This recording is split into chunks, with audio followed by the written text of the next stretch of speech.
Pencemaran udara.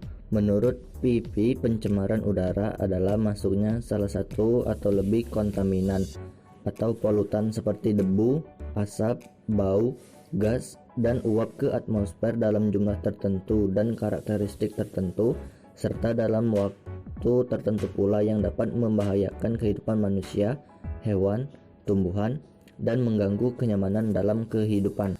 Penyebab pencemaran udara. 1. Asap kendaraan bermotor menghasilkan gas karbon monoksida, karbon dioksida, dan nitrogen oksida. 2. Asap pabrik menghasilkan sulfur oksida. 3. Peralatan pendingin menghasilkan CVC yang merusak ozon. 4. Pembakaran lahan hutan menghasilkan gas karbon dioksida. Sumber pencemaran udara. Sumber pencemaran udara terbagi dari dua sumber, yaitu 1.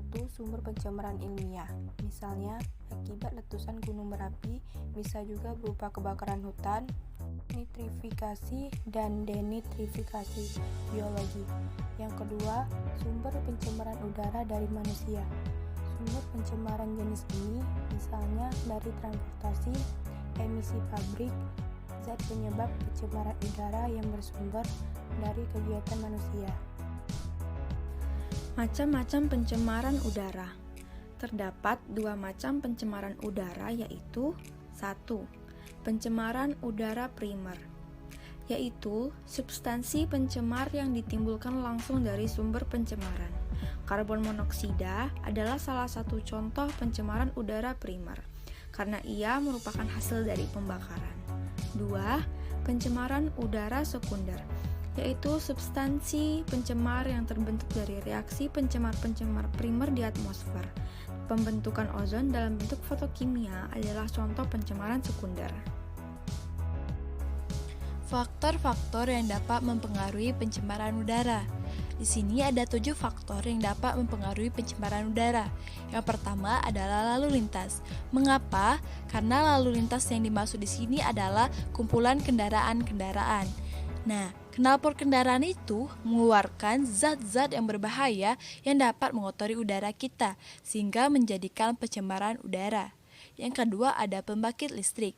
Mengapa? Karena sebagian pembangkit listrik masih konvensional. Maksudnya di sini adalah mereka masih menggunakan bahan batu bara, gas, dan minyak yang terkadang pembakarannya tidak sempurna, sehingga akan menghasilkan gas yang berbahaya. Yang ketiga adalah letusan gunung berapi. Karena ketika gunung berapi erupsi, ia akan mengeluarkan berbagai zat yang berbahaya, baik untuk kesehatan kita maupun bagi udara. Yang keempat adalah pembakaran. Pembakaran yang dimaksud di sini adalah pembakaran yang dapat menyebabkan polusi udara, misalnya pembakaran sampah atau pembakaran barang-barang industri. Yang kelima ada kebakaran hutan. Penyebab kebakaran hutan itu sendiri ada dua, yaitu karena ulah manusia atau karena faktor alam. Misalnya oleh kekeringan sehingga dahan-dahan dan ranting itu bergesekan. Nah, asap-asap yang ditimbulkan dari pembakaran ini akan mengirimkan gas-gas polutan yang mengandung banyak sekali zat berbahaya. Yang keenam ada limbah. Limbah yang dimaksud di sini adalah limbah rumah tangga, limbah usaha kecil, bahkan limbah pabrik atau ke industri, karena limbah yang dibuang dengan cara yang tidak tepat terkadang akan menimbulkan masalah seperti bau yang tidak sedap yang akan bercampur di udara. Yang ketujuh adalah pembusukan sampah. Pembusukan sampah terkadang menimbulkan bau yang tidak enak, yang akan membuat udara menjadi tercemar dan terkadang membuat dada kita menjadi sesak.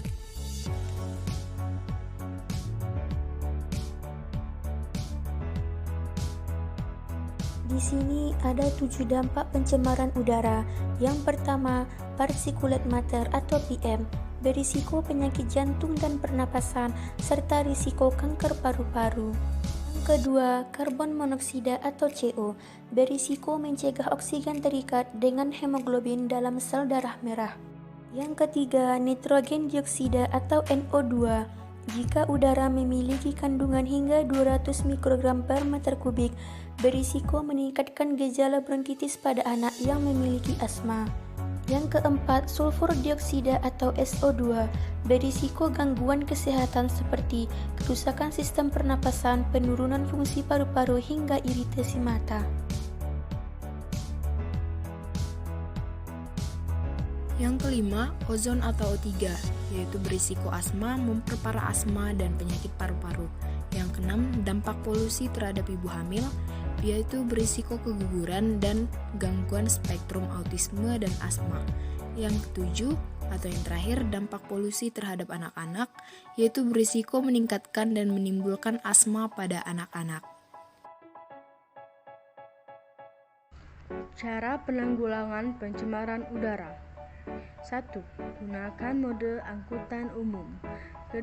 Hemat energi listrik. Ketiga, jangan membuang barang-barang yang berguna. Keempat, gunakan sumber energi terbarukan dan ramah lingkungan seperti matahari, angin, dan panas bumi. Dan yang kelima, gunakan perangkat teknologi atau listrik yang hemat energi.